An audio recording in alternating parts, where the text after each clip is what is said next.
નમસ્કાર દર્શક મિત્રો, સત્યમેવ જયતે લાઈવ ન્યૂઝમાં આપ સૌનું હાર્દિક સ્વાગત છે। ભારતીય સેના દ્વારા અમદાવાદ ખાતે બહુપક્ષીય કવાયત સંયુક્ત વિમોચન 2024નું આયોજન કરાયું। ભારતીય સેનાએ બહુપક્ષીય વાર્ષિક સંયુક્ત માનવતાવાદી સહાય અને આપત્તિ રાહત કવાયતનું સફળતાપૂર્વક ઉદ્ઘાટન કર્યું।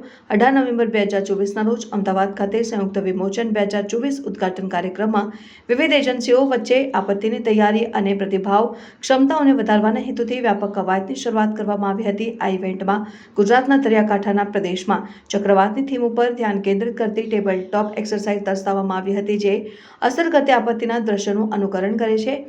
ઓખા પોરબંદર દરિયા કિનારો કવાયતનો હેતુ કુદરતી આફતો માટે ઝડપી અને સંકલિત પ્રતિભાવ સુનિશ્ચિત કરીને આંતર એજન્સી એકીકરણ અને સહકારમાં અંતરને દૂર કરવાનો છે। ભારતીય સેના રાષ્ટ્રીય આપત્તિ વ્યવસ્થાપન સત્તામંડળ અને અન્ય રાજ્ય સ્તરીય આપત્તિ રાહત સંસ્થાઓના વરિષ્ઠ અધિકારીઓ અને નવમૈત્રીપૂર્ણ વિદેશી દેશોના પ્રતિનિધિઓએ આ કાર્યક્રમમાં ભાગ લીધો હતો। સહભાગિતાનું સ્તર આપત્તિ વ્યવસ્થાપનમાં આંતરરાષ્ટ્રીય સહયોગી ઘટનાના મહત્વને પ્રતિબિંબિત કરે છે। સંયુક્ત વિમોચન 2024માં ક્ષમતા પ્રદર્શન અને ઔદ્યોગિક પ્રદર્શન ઇવેન્ટ પણ હશે, જે આજે 19 નવેમ્બર 2024ના રોજ પોરબંદર ખાતે આયોજિત કરવામાં આવશે।